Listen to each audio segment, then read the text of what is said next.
And let me tell you, never take what is not yours, and never sit on a seat that is not yours. Your back will break.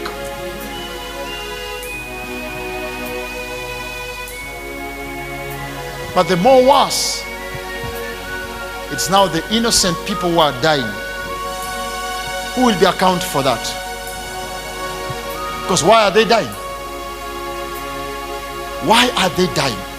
Simply because of one thing. Somebody somewhere believed Ruto did not win, and he wants to be proved that truly Ruto won. And he's busy telling us election came to an end. When? Where? Mkenya mzalendo, ni mara nyingine tena tunakutana hapa kwenye mtandao wako nambari 1, darubini ya siasa, hapa Double Vision TV, nami Don Rogers.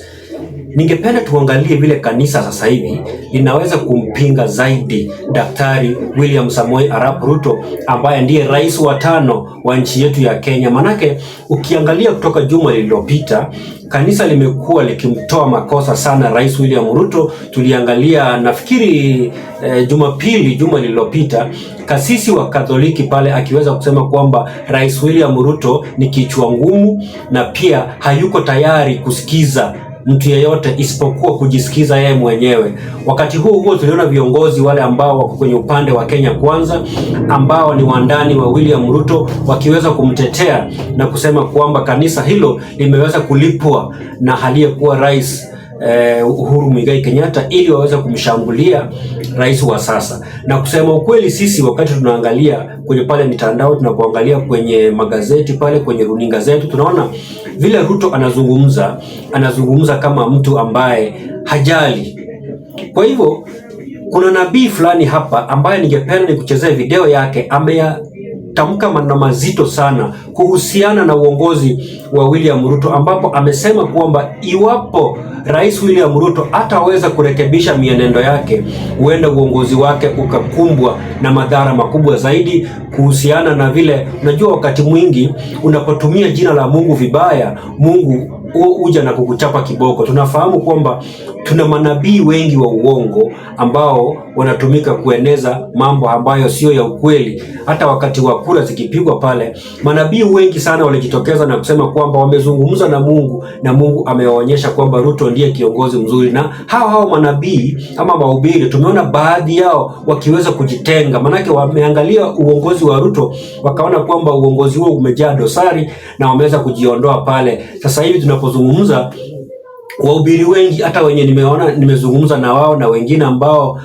tunaona kwenye mitandao pale wakizungumza, wameweza kumrushia vijembe rais na kusema kwamba haongozi njia ambayo inafaa. Sasa swali langu wanajiuliza ni je, mlituambia kwamba huyu ndiye kiongozi ambaye ametumwa ili aje akaokoe wa Kenya, iweje tena mnasema kwamba uongozi wake ni mbaya na yeye ni mbaya? Kwa hivyo ningependa nikuwekee hiyo video ya nabii uweze kumsikiza pale. Ameyazungumza mazito, na lakini kabla nikupeleke pale na kuomba, iwapo unajiunga na mtandao huu kwa mara ya kwanza, chukua sekunde 1 ama 2 uweze kubonyeza alama ya subscribe, na ukiweza kufanya hivyo utakuwa umeshindia nafasi fulani nzuri sana ya kuwa mwanachama wa channel hii, ili utakapotoa uchambuzi kama huu siku zijazo utakuwa wa kwanza kupokea kwa njia shwari zaidi. Mimi ni Don Rogers. Tazama. A king does not invite beggars in his party. I am telling the truth. When you are a beggar, you cannot sit with a king. But you will be used by a king to show his heart of sympathy. When a king wants to show the world, his people, that he cares, he looks for poor people. But when he wants to enjoy himself, he looks for the rich people. Let's not go far. Let's use our own country. There was a narrative of hustler which has stopped completely. I didn't see even a single hustler being appointed a job. It was the people who had it. How rich is Kidero?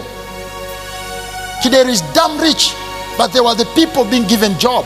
My friend, former governor of Kisumu here. What was his name? Ranguma, Jack Ranguma. For you to be a governor, are you poor? But is he not the one who was given job? A better job, a big job. Don't we have people here who have gone to school with better qualifications? Because even during the campaign, they were told they are called hustlers. And they were told the nation will be for hustler. But the government was not for the hustler. Now, don't stop blaming Ruto. Ruto was straight to his word. He said the nation will be for hustlers, but not the government. Ruto said the nation will be for the hustler people, but not the. And he said we are going to form a government that is going to look at, not to help, look. Unless it's me who don't understand English. So stop blaming him.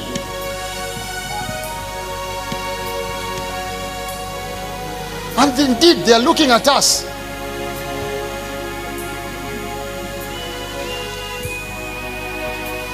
And what is to hustle? To hustle is not to lack. To hustle is to move from one place to another place, crying and making noise. That's why people are in the street. So let him leave people in the street, because they are hustling. Because in the agreement, we never agreed anywhere he will beat them with tear gas and bullets. No, let people hustle. So let them break the roads, remove the rails, remove the airplane, because we are hustling. And let this thing continue for 5 years. Then after 5 years, we see if there will be Kenya. I'm telling you, what a rascal cannot chew, a hungry man can swallow it. And that's what this country is becoming. And I want to speak as a prophet to Ruto. A hungry nation is a disaster. A nation where people are sleeping hungry, where men are sleeping hungry, where women are sleeping hungry. When they eat the last piece of their belt, they will come for your head. Right now, Ruto still has some little piece, because we still have some belt, leather belt. We are still cutting small, and we boil, and we take the soup, and we eat it. But when we shall come to the end of our belt, leather belt, and we have nothing to eat, and women are not pregnant anywhere, they cannot conceive because they don't have the energy to conceive, because they are hungry, they don't have children to eat. Ruto, go and read the Bible. It was until the king realized he had remained with only 2 horses. 2 horses. He said, this is beyond my strength. Let me find the prophet of God. And that's when he went for Elisha. And Elisha told him, don't worry, I was waiting for you. Now you have come to an end. Tomorrow, time like now, there will be plenty of food. And there was a Kierere. So I don't know who is the Kierere man in Ruto's camp. I don't know whether it is Sudi, Moses Kuria, Sijui Chungwa. I don't know who is the Kierere. They know themselves. Told the prophet, that cannot happen. And the prophet told him, by eyes you shall see, but by mouth you shall not taste. Because I'm not your age to compete with.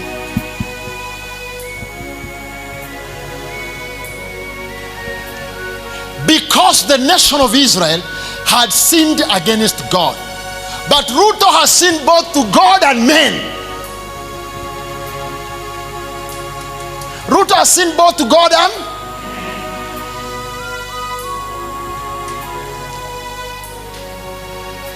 I'm speaking openly because my work is to speak. And all the people who are in the camp of Ruto, it's just a matter of time. And behold, I saw a ball full of fire burning. Then God told me, I'm about to serve them. And I asked God, who? And God showed me Chebukati. I saw a lot, I don't know their names. But if you show me the picture, I'll tell you this one, this one, this one, this one. The brain tumors and the tongue tumor is just the beginning.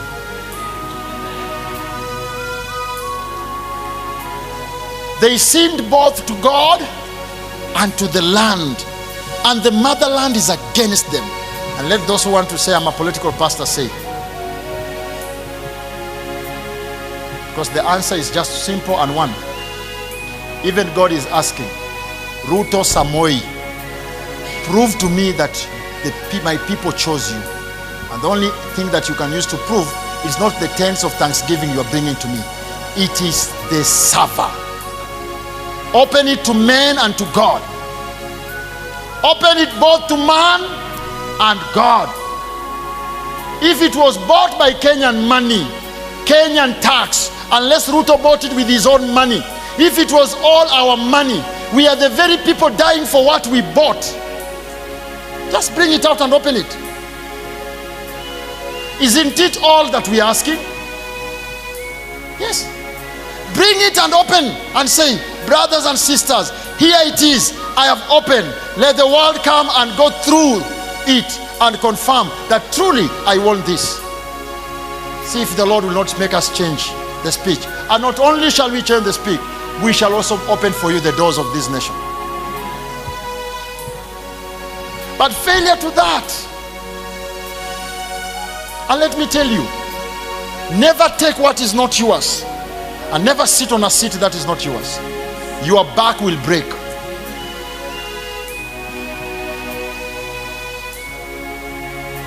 But the more worse, it's now the innocent people who are dying.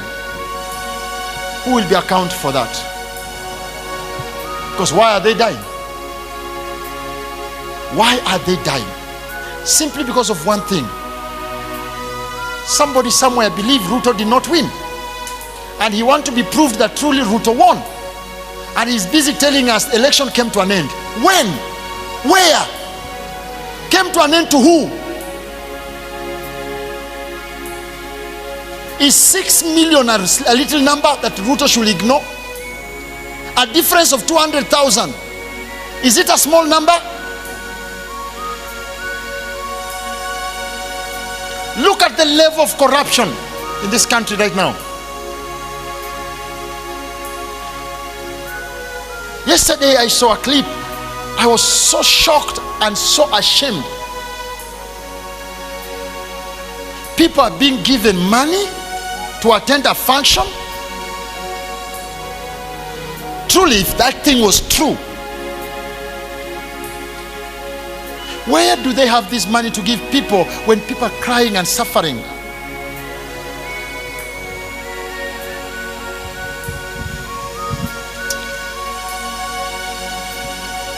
God is the architecture. The servant of God is the engineer. There was a hand that wrote many, many tekel peres. Could anyone interpret it?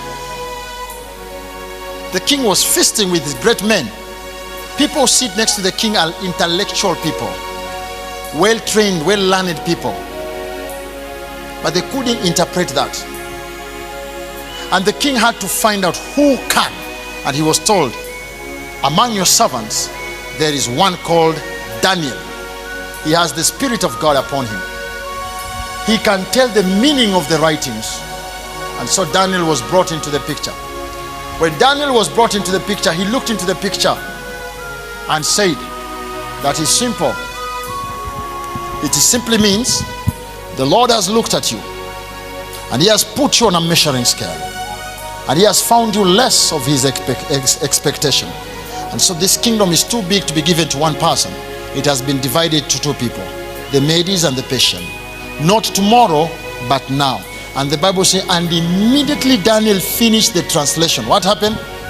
The enemies entered and splitted the king's stomach into two, and his intestine folded on the floor.